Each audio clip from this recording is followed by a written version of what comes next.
Time News on TV1, bringing you the news. I'm Kumar Singha. Up first in your headlines. News First headlines. Main sponsor. Valuable Finance, best finance company.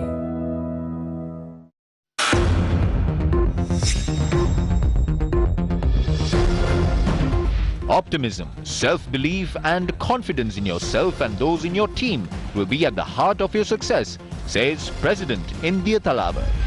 Long queues to purchase kerosene oil amidst the shortages of gas and milk powder.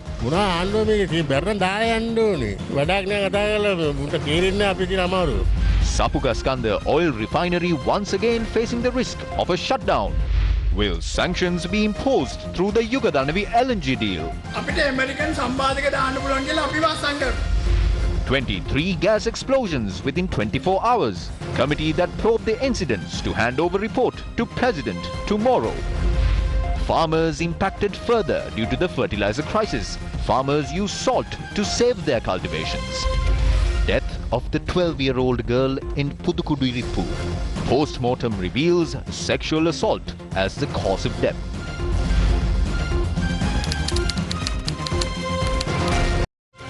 News First headlines. Main sponsor. Valuable Finance, best finance company. In your top story tonight, President Gotabaya Rajapaksa said that discipline is the best quality of military personnel. He made these remarks during the 96th commissioning parade of the Sri Lanka Military Academy in Diyatalava.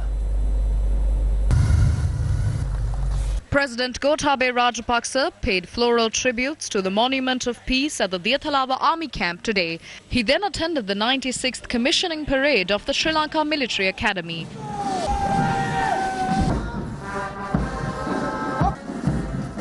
"316 cadets who were trained under 5 categories had completed their training.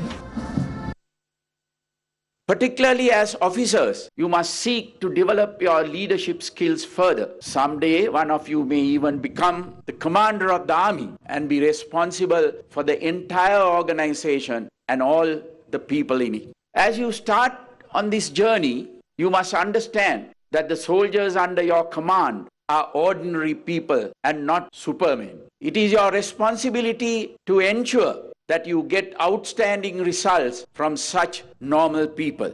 As their leader, you will need to know a great deal about the people under you. You must have a thorough knowledge of their potential so that you can determine in what capacities they can be deployed. It is only then that you will be able to get the best out of them and show your own capabilities as a leader. Learning how to motivate the people under your command is essential.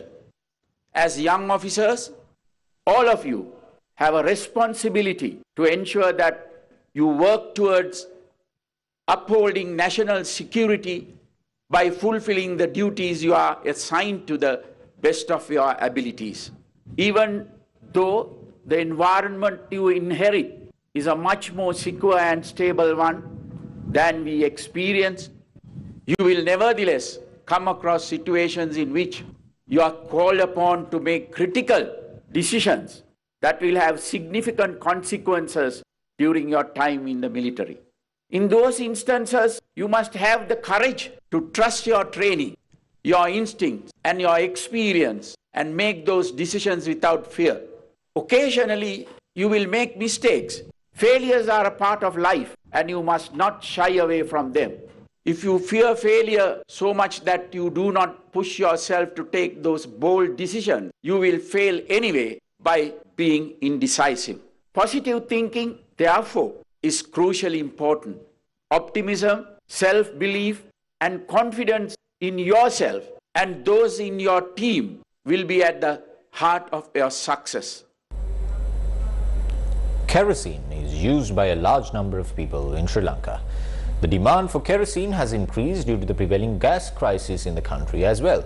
But is there a kerosene shortage in the country? Earlier today, I stepped out of the newsroom to find out the truth behind this.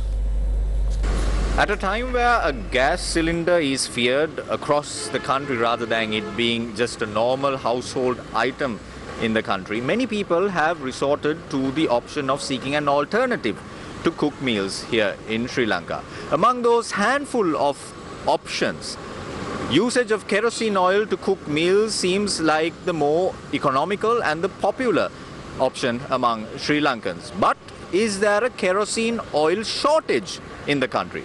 This is what some of the people who were standing in line to purchase kerosene oil today had to say.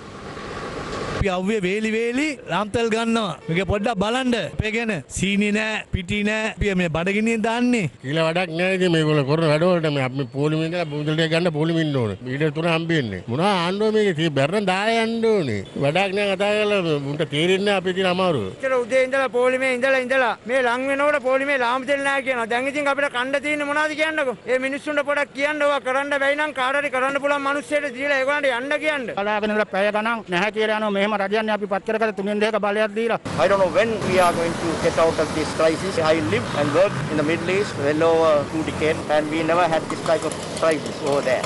Good old days, we were pearl of the Indian Ocean. I think now we are perishing in the Indian Ocean.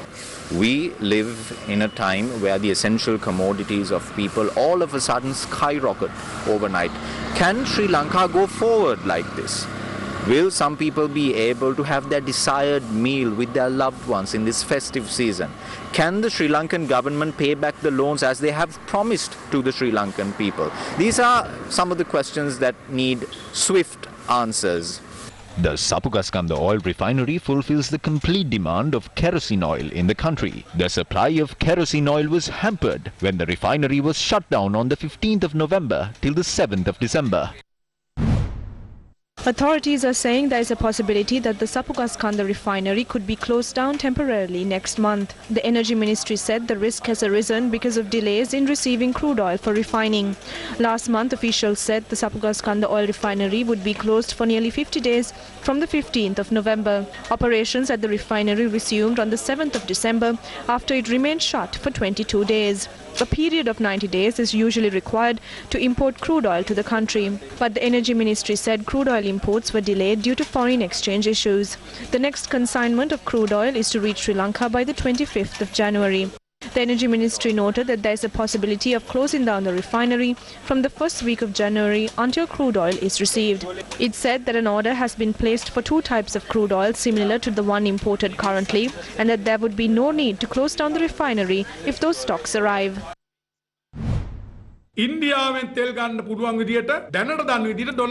To import fuel, as far as we know, we are to receive $500 million from India. That is the only expectation that we have. A crisis has erupted in the country. We wish to responsibly say that if we depend only on this $500 million, the refinery will have to be closed down. An oil tanker hasn't reached the country after the last one. The minister is trying to purchase crude oil using rupees. Amidst the dollar shortage in the country, the Energy Ministry has informed Sri Lankan Airlines to pay the Ceylon Petroleum Corporation in dollars through state banks for its jet fuel. The directive had been issued during a meeting last week. CPC supplies jet fuel for Sri Lankan Airlines on credit basis and their credit facility limited for $330 million. Sri Lankan Airlines has now exceeded their credit limit. Therefore, CPC recently informed Sri Lankan Airlines to arrange US dollars for future imports, and they have agreed due to the gradual increase in flights arriving to BIA. In a mid-year report, the Finance Ministry said the total debt owed to the Ceylon Petroleum Corporation by various institutions stood at 149 billion rupees in April this year. The report highlighted that the Ceylon Electricity Board and Sri Lankan Airlines owed the most. It also noted that the losses faced by Sri Lankan Airlines stood at 372 billion by March this year. Amidst mounting losses, Newsfirst made inquiries from Sri Lankan Airlines on how it could make payments in dollars. A spokesperson for the air carrier said an immediate comment could not be given. Meanwhile, workers' remittances received by Sri Lanka last month were at its lowest since November 2009. Central bank data shows that Sri Lanka had received foreign remittances of $271.4 million in November. It's a drop of 56% from $611.7 million received in November last year. Sri Lanka has received $5.1 billion in workers' remittances from January to November. This is a decrease from $6.2 billion recorded during the same period last year. We are crossing over to a short commercial break. Don't go anywhere. We will be right back. Valuable Finance, best finance company. Bellboy's got you covered. Download Bellboy today to get all your household appliance fixing and repairs done. Now available on Android and iOS. Welcome back to the news. While the gas crisis and the kerosene shortage has sparked widespread dialogue across the country, concerns are mounting over several other matters as well. One such matter is the agreement to sell 40% of the Yugadanabi power plant's shares to a US company named Newsfirst.lk Energy. During an event in Colombo today, concerns were raised on the repercussions of this agreement. The National Trade Union Centre had organised an event in Colombo today. Engineer Nimal De Silva, an expert on oil and gas exploration, warned that the agreement could have drastic impacts on the country's future. This is the best place for bunkering LNG. It is estimated that Singapore can earn 20 billion in the next 5 years through the LNG trade. If Sri Lanka receives 10% of that, it would amount to 2 million a year. LNG can be transferred from a ship to another ship. They can then start bunkering it. There are certain tricks like that. Those involved in transporting LNG can provide it directly to factories around the country. What is being done through LPG can be done through LNG. That can be given to hotels as well. This will affect the turnover of the Ceylon Electricity Board. යන්න දැන් අපි LPG වලින් කරන වැඩේ LNG වලින් කරන්න පුළුවන්. එතකොට හෝටල් වලට දෙන්න පුළුවන්. එහෙම වෙනකොට ලංකා විදුලි බල මණ්ඩලයේ බිස්නස් එක බහිනවා. Will the agreement threaten the oil and gas deposits in the Mannar Basin located in the Sea of Sri Lanka? If any company invests in the Mannar Basin, who must buy that? It is the Sri Lankan government that must purchase the gas. What will happen when we purchase gas? We can only generate electricity through that. Who will be the customer? It will be the Ceylon Electricity Board. If the Ceylon Electricity Board signs an agreement with this company to purchase gas, then any oil company won't purchase gas from us. One day that will belong to them.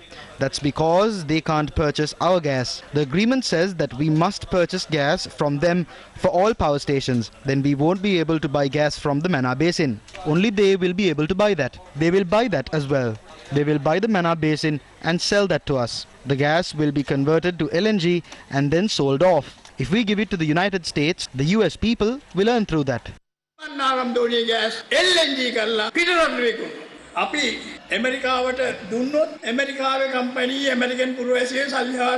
The threat of sanctions being imposed on Sri Lanka through the Yugadanavi deal with US-based Newsfirst.lk Energy was also raised at the event. I have never seen a clause included in any contract signed across the world. There is a clause that speaks about sanctions. You must have heard of it. The agreement that we have signed says that if an issue arises with them, then we might face US sanctions as it involves a US company. There is another clause concerning 27 countries. What is the connection between LNG and European countries? Europe will also impose connections on us.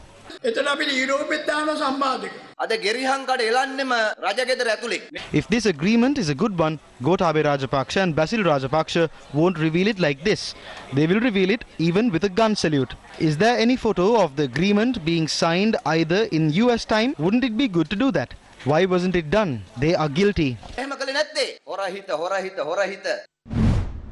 Speaking to the media following a conference in Colombo, Minister Vasudeva Nanaikara had this to say. There has to be a collective responsibility. Solutions must be provided to the issues that arise when collectively taking up the responsibility. There can be collective responsibility even if a decision was made by the cabinet without the knowledge of some people. But we have the right to voice our opinions since we were unable to reach a decision together. If an opportunity arises to cast a vote in Parliament, we will use our vote against the current proposal.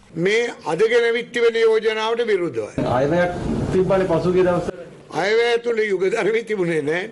ආණ්ඩුව IMF එකට යන්නේ නැහැ කියන එකේ තේරුම තමයි මම ආණ්ඩුවක ඉන්නේ නැහැ IMF එකට යනවා නම් කියලා කියා තිබේ. බැසිල් රාජපක්ෂ මහතා ඉතා පැහැදිලිව කැබිනට් මණ්ඩලයට කිව්වා. Basil Rajapaksa clearly informed the cabinet that we will not seek assistance from the IMF. He also said that the elites do not contribute in any way. They continue to enjoy while travelling the world with their families, not the ministers. නිවාඩු කාලේ ඇමතිවරු නෙවෙයි. මුදල් ඇමති බැසිල් මහත්තයාතර ඊයේ පෙරේද රට බැසිල් මහත්තයාගේ පවුල ඉන්නේ නේ. එවැනි මිනිස්සු යන්න එපා. පවුල බලන්න යන්නේ නැතුව ඉතින් කවුරු බලන්න යන්නේ. Views were expressed on the sale of national assets during the Sinhala Ravya organization's Galle district conference. The country was handed over to President Gotabaya Rajapaksa's government with the expectation of ensuring the safety of the nation. If the main assets of the government are being sold, they must at least hold a referendum. The people are not aware of this. Even the cabinet isn't aware. We will learn that they have sold the assets only 2 years after the transaction. We are wondering whether we would be sold without our knowledge. This is an absurd country where things are sold in secrecy.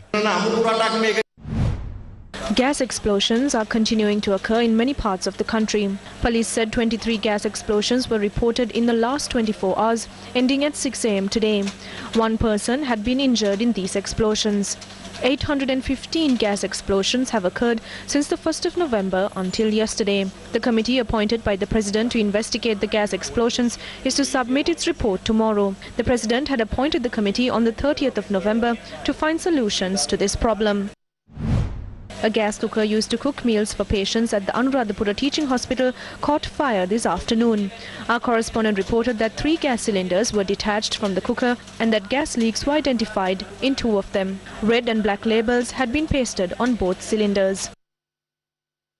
A gas cooker had exploded at a house in Viharapalugama in Anuradhapura yesterday. No injuries were reported. A youth was injured after a gas cooker exploded in Udupusallava.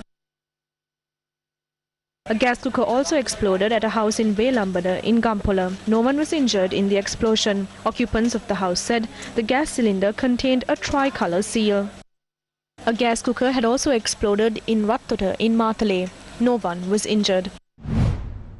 The gas consignment that reached the country on the Pericles tanker this week was allowed to be used in cylinders following tests. Tests were conducted for the second time on the standards of LP gas that reached Sri Lanka on the Epic Balta tanker yesterday. Earlier, the Consumer Affairs Authority had not approved the stock as they didn't contain the required quantity of mercaptan gas that helps to detect leaks. Another ship carrying LP gas has reached the gas refilling plant in Keravalapitia.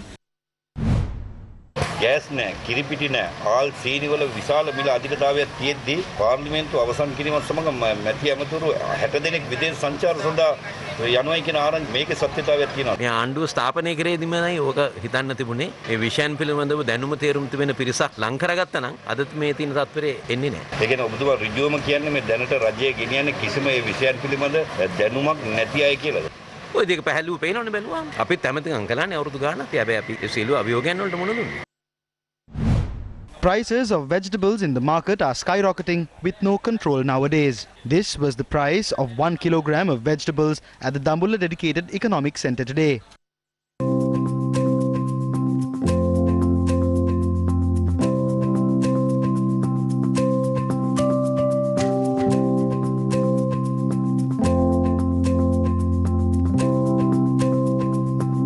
Prices of potatoes have increased as well, along with the prices of leafy vegetables. Atugova, which usually sells at a very low price, stood at 170 to 180 rupees. Prices of pulses have increased as well.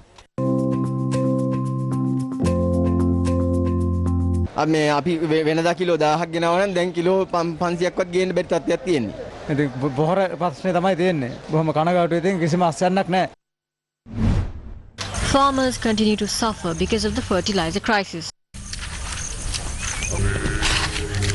බලන්නකො ගෝයෙන් දින හැටි මේකට ලුණු ගහනවා ලුණු ගහලා වැඩක් නැහැ මාස දෙකක් තුනක් දෙනවා Farmers of Sinipura, Agbopura and Kantale say that they have applied every fertilizer available in the market for their crops. Due to the desperate situation, they have even applied unrefined salt on their cultivation.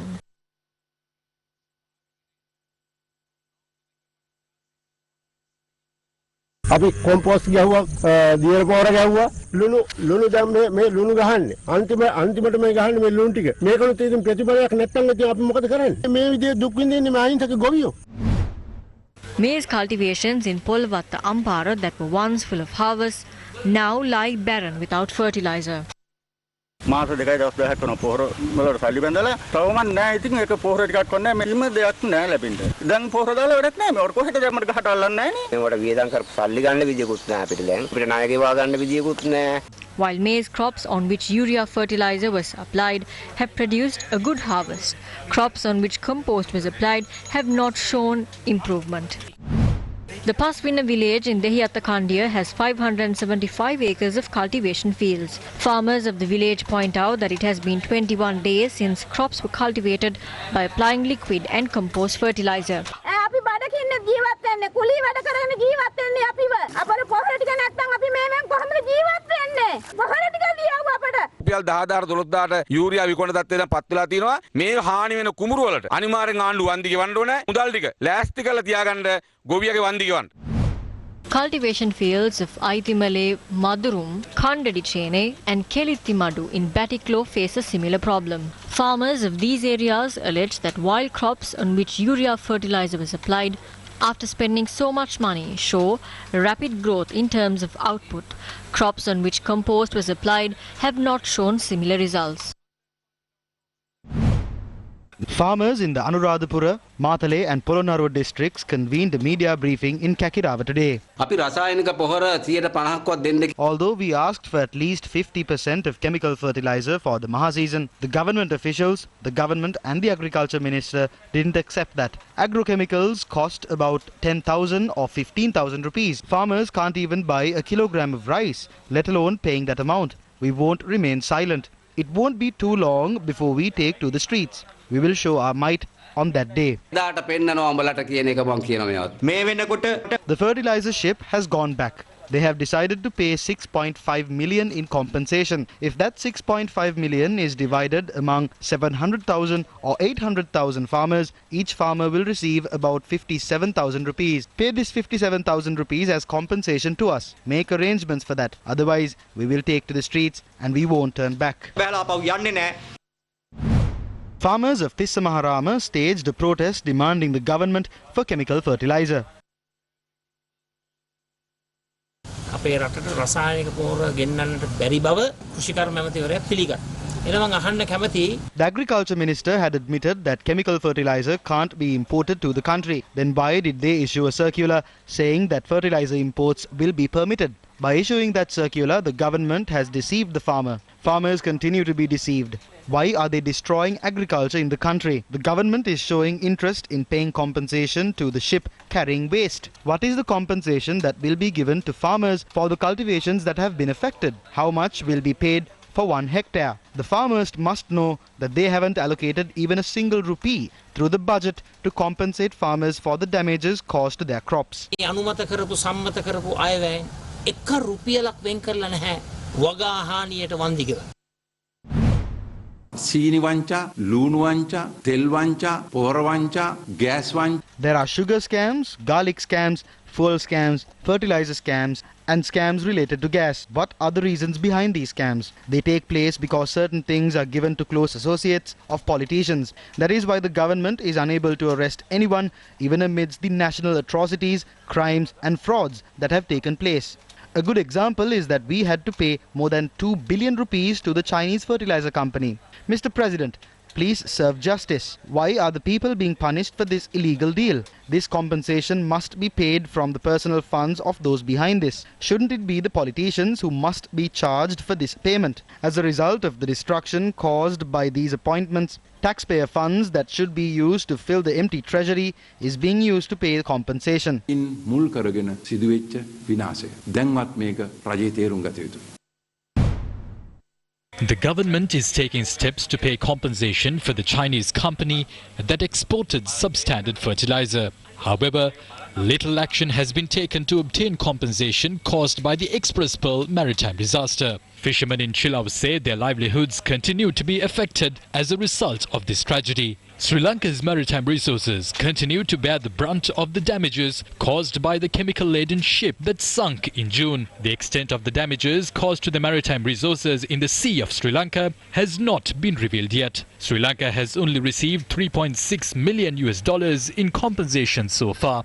තාමනම් කිසිම වන්දියක් ලැබිලා නැහැ දීවරයන්. මීගමුව කොළඹ කලාපයේ මත්ස්‍ය සම්පත අඩු වෙලා තියෙනවා. වන්දිය අද දෙනවා හෙට දෙනවාකට තාම ලැබිලා නැහැ. දැන් එක්ස්ප්‍රස් වල නෞකාවක් ගිලුනේ නැහැ වගේ. සාධාරණයක් වෙලා නැහැ මේ දීවරයන්ට. විනාශයක් වුණාද මාමුදට මේම නෞකාවක් ආවද කියලාවත් මේ ඇමතිගොල්ලන්ට දන්නෙත් නැහැ. ජනාධිපතිතුමාට දන්නෙත් නැහැ. We continue to feel the impact of that. We are unable to make a good catch. They said that the ship would be removed and that fishermen would be compensated. But we haven't received compensation. They brought down a fertilizer ship and turned it away. Now they are going to pay compensation for that. But we don't have a body like embassies to discuss our grievances.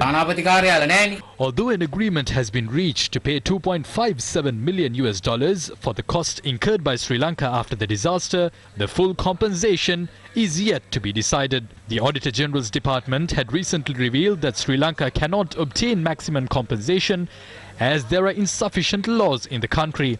The Express Pearl ship was carrying 81 containers of dangerous goods, including 25 tons of nitric acid at the time of the disaster. It's been 7 months since the Express Pearl ship caught fire and sunk in Sri Lankan waters. In the event of such disasters, foreign nations have taken swift measures to claim compensation worth billions of dollars. However, such efforts have not been taken by Sri Lankan authorities despite the massive tragedy. The Hippo Spirit ship carrying Chinese fertilizer containing harmful microorganisms that reached Sri Lanka on the 24th of October is now heading to China. The ship began its return to China after the cabinet decided it would pay a compensation of $6.7 million to China's Qingdao Seawind Biotech company that exported the fertilizer. The Chinese embassy in Sri Lanka was involved in exerting pressure to obtain the compensation.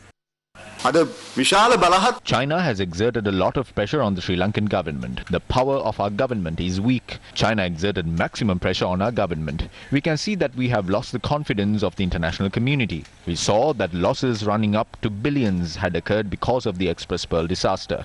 We must receive compensation in billions. But what have we received? We have received only a small amount. Who will bear responsibility for this situation? Environment Minister Mahinda Amravira, the former Coast Conservation State Minister Nalaka Godahewa and his successor Mohandi Silva, Finance Minister Basil Rajapaksa and Justice Minister Ali Sabri. When will Sri Lanka obtain a fair compensation caused by the Express Pearl disaster, with a similar interest shown towards compensating the Chinese fertilizer company? Tonight we report to you of some tragic news on our special segment, Crime Watch. Crime Watch.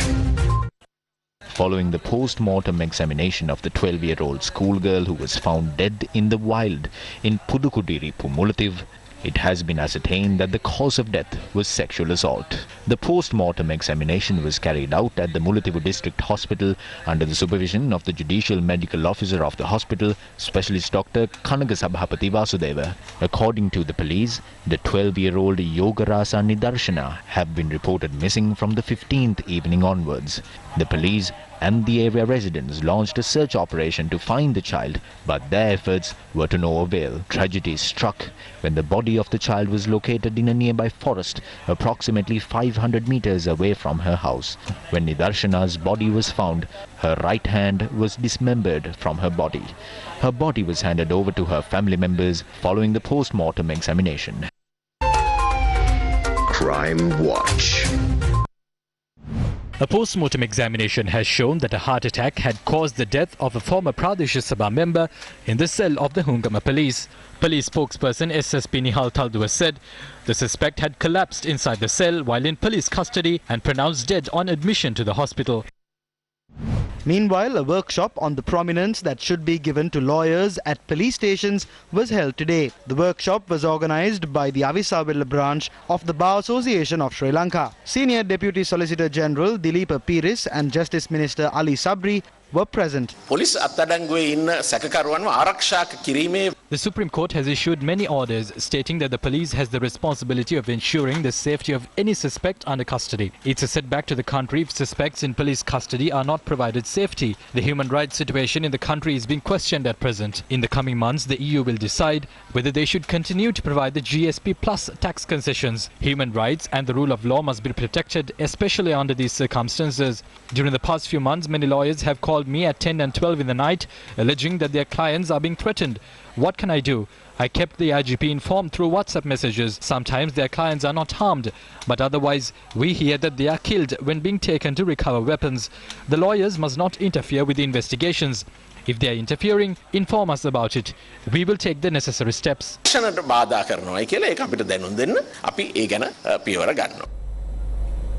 17 people were injured when a bus carrying a group of pilgrims flying from Kilinochchi to Kataragama fell into a precipice. The accident occurred at about 2 this morning near the Gallode Bridge in Padiyatalawa. The bus, which was heading from Kataragama, veered off the road and had fallen into a 20-foot deep precipice. 47 pilgrims have been inside the bus at the time of the accident.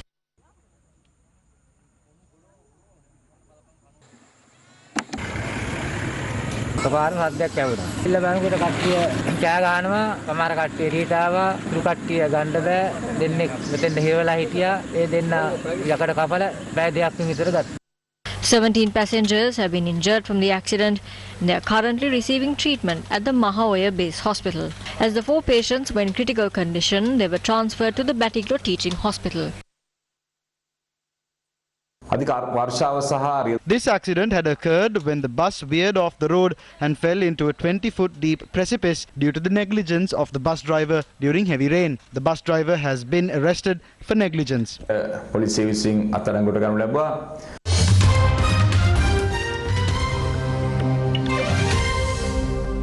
The World Health Organization says the Omicron variant has been reported in 89 countries.